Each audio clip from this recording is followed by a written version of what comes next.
Hi there, I'm Nick Blinco. I'm the Vice Principal for Advancement at the University of Melbourne, and we're here today to talk with Peter McMullin about his and Ruth McMullin's donation to establish the Peter McMullin Centre on Statelessness at the University of Melbourne. Hi Peter, I think people might find it interesting to know a little bit more about how we met. We had a coffee and we talked, and I said, well, what if we were going to make a substantial donation to the university? What would you do with it? And then you came up with well, you didn't actually answer the question the first time. No, I think I refused to answer the question. Yeah, you refused to answer the question. And then you actually put together a program for Ruth and I to go around the university. One of the great days of my life. It was a wonderful experience just to discover what goes on at the University of Melbourne. I mean, there were so many things that I had not... I keep in touch with community affairs and what have you, and the areas that I was interested in, you opened up quite remarkably for us. And we wanted to fund them all, of course, and you can't do that.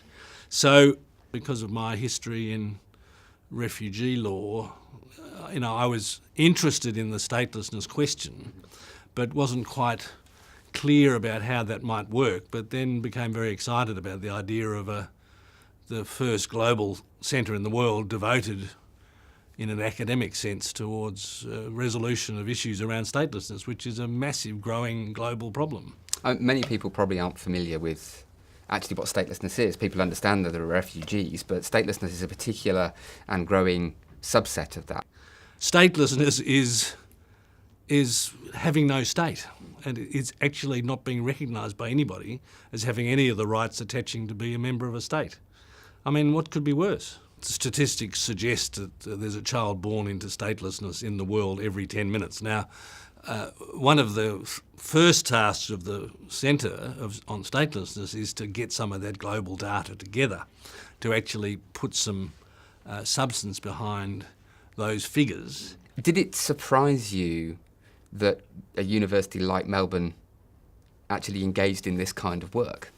I was very involved in the university when I was at university, but I really haven't had a lot to do with it in the intervening years, and probably had a layman's view about what went on in universities, and was aware of social equity issues, and that Melbourne was embracing them, and I've always been interested in social equity issues myself, so I'm attracted by that idea, and the fact that they were being pursued at Melbourne was a very important consideration for me.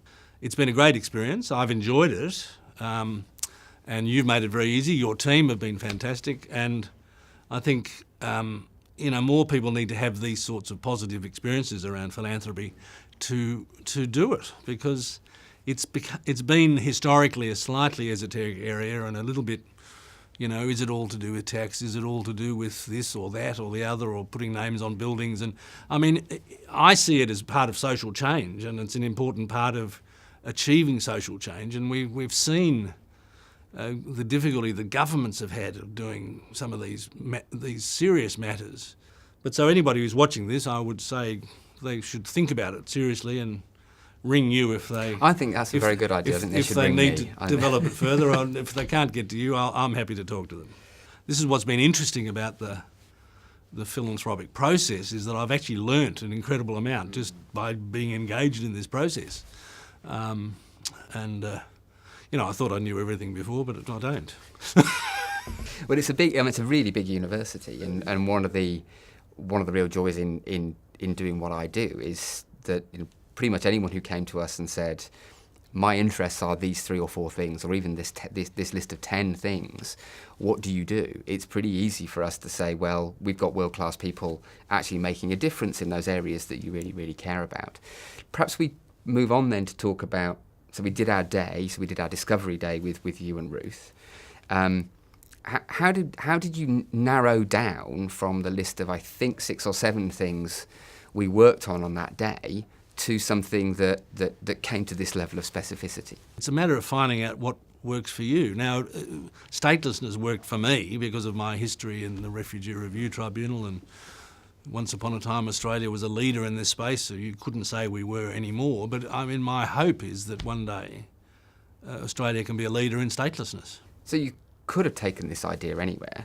is there anything, I mean, you are an alumnus of the university, you spend a lot of time here, you're very politically active here, but any other reasons that you'd like people to know about why the University of Melbourne rather than anywhere else? I felt a deep sense of gratitude to Melbourne University for my own life, in a way, in a lot of senses. I mean, I can trace just about everything I've ever done in my life to those years that I had at Melbourne University. Now, I mean, that's priceless, really, and I felt a need to contribute and to repay the favour, if you like. I mean, it's perhaps a hackneyed expression, but it is actually acknowledging the importance of the university to my life. And how did it feel to give? I mean, you are being extraordinarily generous to the university. Look, really good. Really, I mean, I think it's been an important thing for us to actually do together, and that we've actually really benefited from a broadening of our knowledge and understanding of the university. And, you know, there's a wonderful collegiate sense that you get, which was quite easy to reconnect with, having been away from it for 40 years or more.